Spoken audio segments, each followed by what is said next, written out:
Les glaciers bleus sont une particularité de l'Islande, ce pays du nord de l'Atlantique dont 11% du territoire est recouvert de glace. Mais ces glaciers ont déjà commencé à disparaître et il est possible qu'ils n'existent plus dans un futur proche. Le glacier Öksjökull s'est formé il y a environ 700 ans. Selon la NASA, en 1901, il s'étendait sur une surface de 39 km² et avait une profondeur de 50 mètres.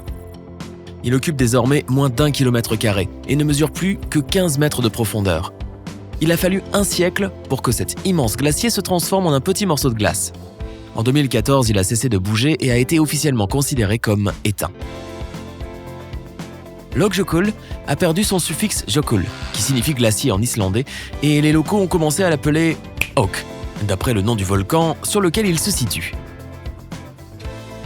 En 2017, des anthropologues de l'université Rice ont tourné un documentaire sur l'Öksjökull qu'ils ont appelé Not OK.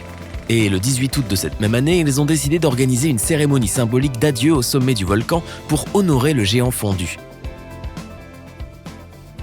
Une centaine de personnes étaient présentes, dont des chercheurs en écologie islandais et américains, le Premier ministre de l'Islande et un ex-président de l'Irlande. Les participants à la cérémonie ont observé une minute de silence et ont apposé une plaque commémorative avec une lettre aux générations futures. Cette plaque est le premier mémorial au monde qui rend hommage à un glacier perdu à la suite du réchauffement climatique. Un géologue islandais, Oddur Sigurðsson, avait prédit la disparition rapide des glaciers il y a 10 ans déjà. 56 des 330 petits glaciers ont déjà disparu dans le nord de l'Islande, mais Öksjökull était le plus grand de tous. Des événements similaires se sont produits dans le monde entier. Les glaciers couvrent aujourd'hui environ 10% de la surface de la Terre, mais ils fondent rapidement car la température moyenne de la Terre ne cesse d'augmenter. L'Agence spatiale européenne a réalisé une carte qui montre les régions qui ont perdu le plus de glaciers. L'Alaska est en tête de la liste. Cet État a déjà perdu environ 3 milliards de tonnes de glace. Glacier Pedersen. Le glacier Pedersen, situé dans le parc national des fjords Kenai, a reculé tout au long du XXe siècle, exposant désormais la flèche et la lagune Pedersen. Il n'y a presque plus de traces du glacier. Dans les années 1980, la lagune a été désignée comme un sanctuaire de vie sauvage de 7 km², en vue de préserver la faune et les terres de la région. Glacier de l'Ours. Ce qui était un grand glacier il y a encore 100 ans est aujourd'hui un lac où prospèrent des dizaines de nouvelles formes de vie. C'est désormais un plan d'eau apprécié des kayakistes. Glacier Carroll. Le glacier Carroll mesurait autrefois 24 km. Mais il n'en reste plus grand-chose aujourd'hui, mis à part un lac aux eaux calmes au pied d'une petite colline. La neige qui recouvrait autrefois les collines et les rives du lac a également fondu et désormais le paysage est tout vert. Glacier McCarthy. Ce territoire, qui est aujourd'hui en grande partie vert, était recouvert d'une épaisse couche de glace et de neige il y a 100 ans. L'endroit est difficilement reconnaissable aujourd'hui, après que le glacier s'est enfoncé d'environ 20 km. Glacier Muir. Les vastes étendues glacées du glacier Muir se sont transformées en un immense lac.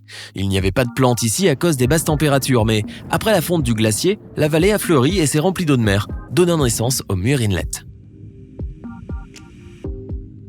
Glacier Toboggan. Ce glacier couvrait autrefois un vaste territoire, mais moins de 100 ans plus tard, il s'est aminci de 150 mètres.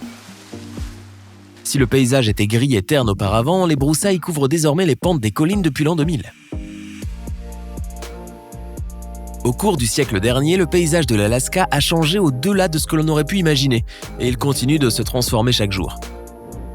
Le Groenland est en deuxième position sur la liste des endroits qui perdent rapidement leurs glaciers. En février 2018, une température de 6 degrés Celsius a été enregistrée au Groenland, alors que la température habituelle là-bas est normalement d'environ moins 20 degrés Celsius. Il faisait alors plus froid en Europe que dans l'Arctique. En une seule journée, le 31 juillet 2019, le Groenland a perdu 11 milliards de tonnes de glace et 197 milliards de tonnes sur l'ensemble du mois de juillet. C'est 3 fois plus que ce que les écologistes avaient prédit. Habituellement, les glaciers du Groenland commencent à fondre à la fin mai, mais cette année, la fonte a débuté dès le début du mois.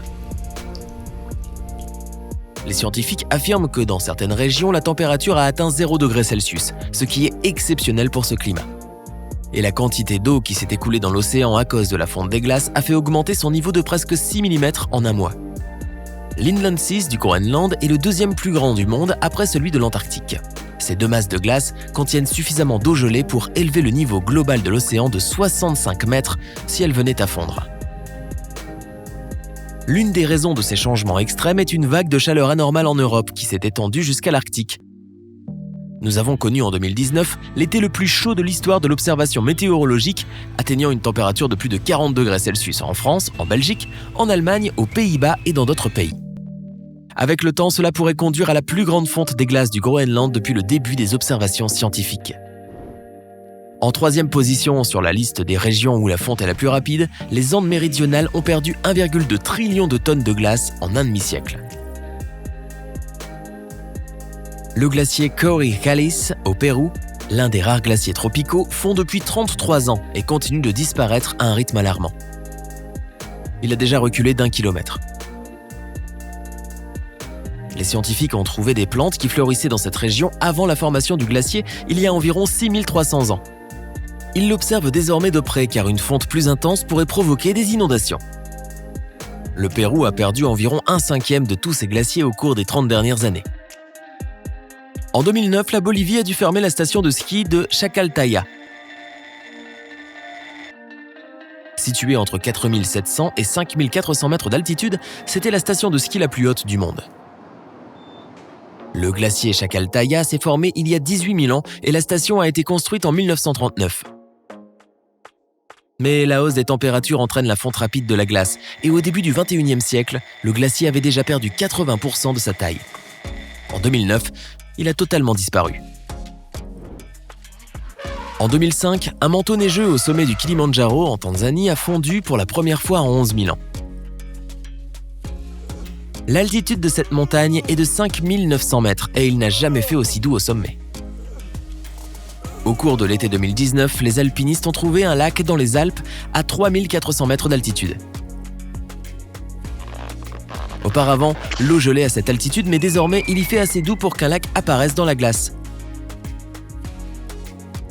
Les glaciers alpins ont perdu 54% de leur taille depuis 1850, et les scientifiques affirment qu'il en restera moins de 10% d'ici la fin du siècle. Il y a 9 ans, la NASA a lancé la mission Icebridge pour observer la glace polaire dans l'Arctique et l'Antarctique. Chaque année, ils effectuent des vols au-dessus des pôles et photographient les paysages. Cette année, ils ont signalé que les calottes glaciaires polaires sont plus petites que jamais et que la vitesse de fonte est plus rapide que ce que les scientifiques avaient prévu. Il a fallu 10 ans pour que la quantité de glace diminue de 15%. Si le dégel ne ralentit pas, il se peut que la moitié de toutes les nappes glaciaires de l'Antarctique disparaissent totalement dans les 100 prochaines années. Environ 3 milliards de tonnes de glace fondent en moyenne chaque année. Entre 1961 et 2016, environ 9 trillions de tonnes de glace se sont transformées en eau. Pour mieux comprendre à quel point c'est énorme, il faut savoir que le poids du Titanic était de 26 000 tonnes. Ce qui veut dire que la glace qui a fondu au cours des 50 dernières années représente environ 350 millions de fois le poids du Titanic. D'ailleurs, c'est à cause de la glace que le Titanic a coulé. Et ils ont tous les deux disparu. Connais-tu d'autres endroits sur la planète qui ont changé drastiquement au cours des dernières années ? Partage-les dans les commentaires. Si tu as appris quelque chose de nouveau aujourd'hui, mets un like à cette vidéo et partage-la avec tes amis. Et voici d'autres vidéos que tu vas sûrement apprécier. Clique sur celle de gauche ou de droite et prends la vie côté sympa.